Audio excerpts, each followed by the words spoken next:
Hey guys, how's it going? Stoutman coming back at you again, once again in fact, and I'm coming back at you for a few more movies in Skinslip's Scavenger Hunt. A lot of people have been doing one video per item on his list, and that's totally cool, that's totally fine, you are totally allowed to do that, but you know, I don't want to necessarily detract from the contest. I'm not really concerned with winning the contest, so I felt like, you know, I just wanted to do these videos and talk about some movies because that's kind of the point of why he, you know, made this scavenger hunt, is so that people would start making more videos about, you know, movies and stuff like that. And I think that is a noble quest. I almost said conquest, but no, noble quest to be shooting for. So yeah, with that in mind, I'm just going to continue on here. If you haven't seen the other two videos, I highly, highly, highly recommend it.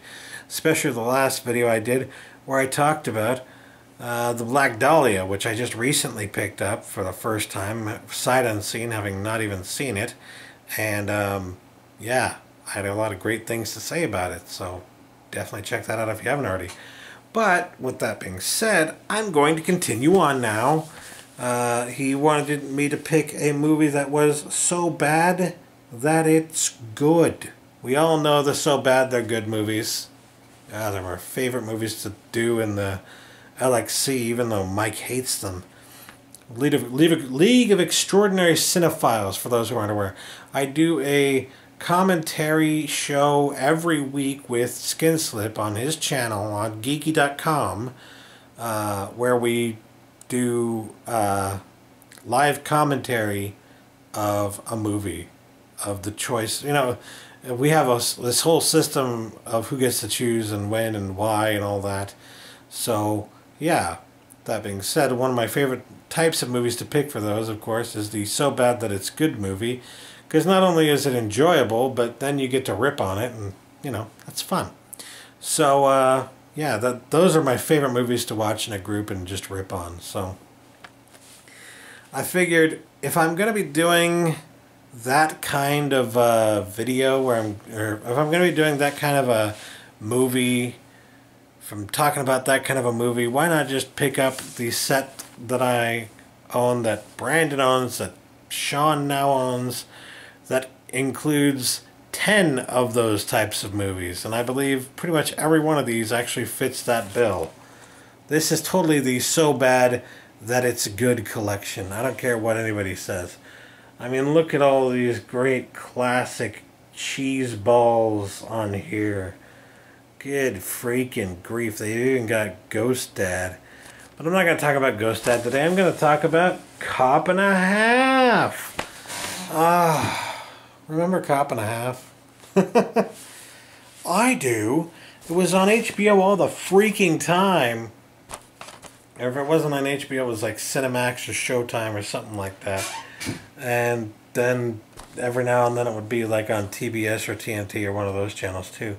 So yeah, I actually, you know, I grew up watching this quite a bit. It's not necessarily a great movie, Cop and a Half, but it is a pretty memorable one with some pretty interesting music and a pretty interesting story about a little kid who wants to be a cop and is trying to emulate what a cop does, but then he gets in trouble and he gets to go on a ride along essentially with Burt Reynolds' character, which I always felt was, even back then I felt like that was a little kind of creepy, because I knew Burt Reynolds was not necessarily the greatest kind of guy. Like it feels genuinely like his character in the movie is very much like his real life persona, and that he's kind of a fucking asshole and definitely not somebody who should be around kids. So I might be wrong about that, and if Burt Reynolds ever sees this and thinks I'm an asshole for calling him an asshole, then you're right, and I'm sorry, and I'm a bad person. But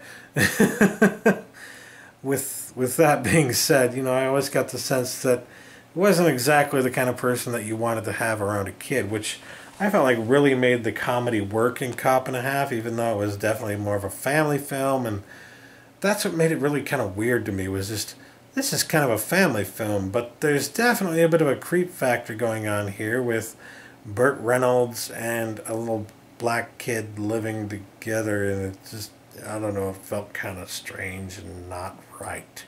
And even though it didn't feel right, it was a well-crafted, well-constructed movie that it was bearable, you know? There were a lot of things about it that were very stupid, very bad, but it was bearable and constructed well enough that you can deal with it anyways. So, yeah, I like Cop and a Half. Deal with it.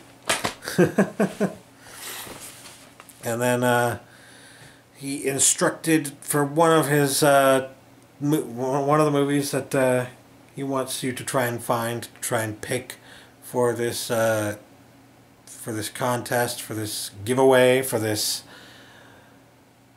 crazy scavenger hunt of his, was to find a movie that was criminally underrated, essentially. Something that was underwatched, underseen, underrated, something along those lines. So I picked Angela. This is a Luc Besson movie. Many of you may know Luc Besson from The Fifth Element. So if you haven't seen this movie, and you didn't know about this movie, but you did know about The Fifth Element, I highly recommend Angela, because it's got this whole noir thing going for it. It's a black and white movie, and it really does kind of feel like a detective story or a noir movie at times. But it's also got this whole sci-fi thing going for it, or this fantasy at least kind of thing going for it. And just the imagery and the way that it's shot is so goddamn gorgeous. It is like classic, excellent Luc Besson. I highly, highly, highly recommend this. This is just a really great foreign film, honestly. I mean, and that's the thing. A lot of people wouldn't think about watching it because, oh, it's a Luc Besson movie and it's a foreign film and it's all in French. Deal with it. Read the goddamn subtitles and fucking deal with it. I'm tired of people who won't read fucking subtitles. God's sake, you're missing out on some of the best movies out there.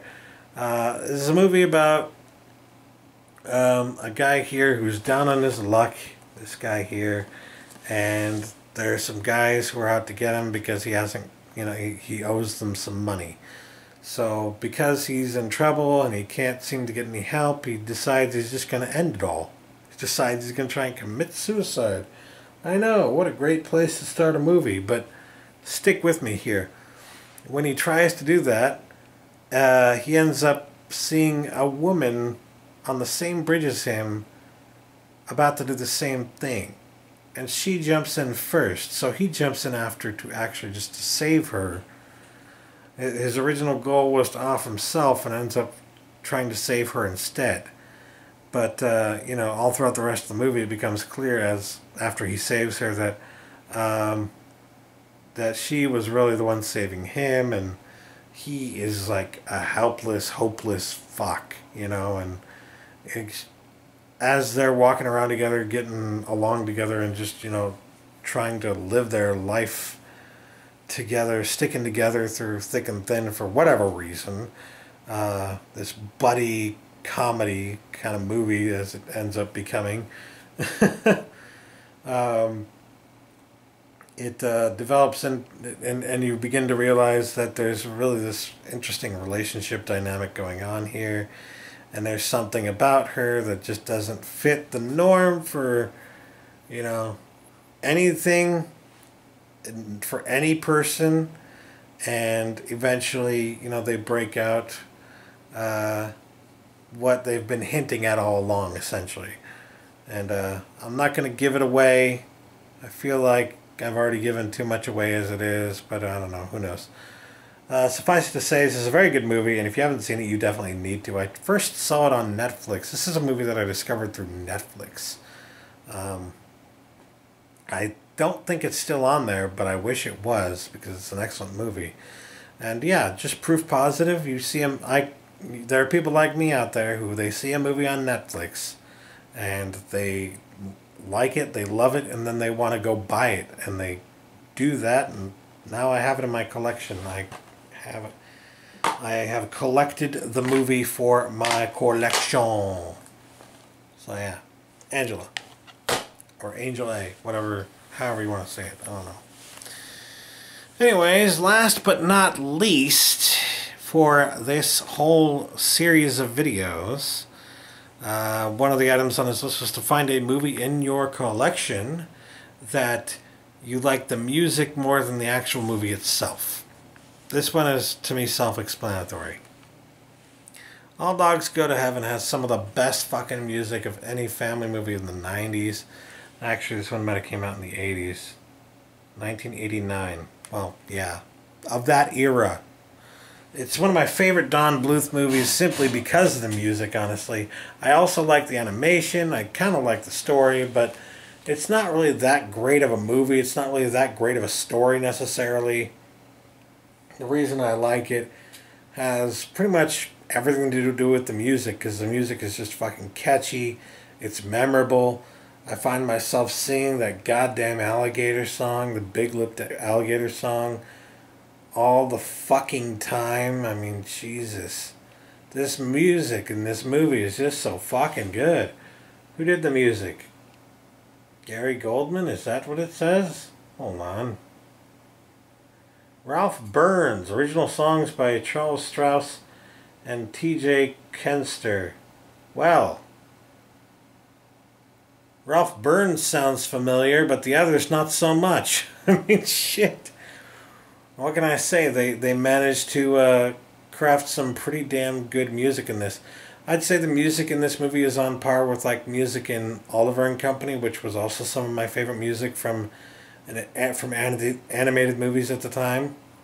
And that movie had, like, you know, it had Bette Midler singing, it had Billy Joel singing, and there are a lot of musicians, actual musicians, who were singing the songs, the popular catchy songs in that movie. So when I say that the music in this movie kind of is similar in quality, that's a pretty good sign, considering I don't believe there are any notable musicians in this movie. If there are, I don't remember them. And all I can say really is it's a great movie. It's a great movie, but it's not that great. It's an okay movie with a very good soundtrack. And yeah, that's why I bought it and have it on Blu-ray, is because that fucking soundtrack. And also, of course, because it looks really great on Blu-ray. Yeah, anyway. Shit, that'll do it, man. That will do it. I'm done. Sayonara. Peace. That's all I'm doing. I know it means only 3 entries, and I don't give a fuck. I want you guys. I want you to go and make your own videos and enter this contest for yourself, because it's a pretty cool, interesting contest, isn't it?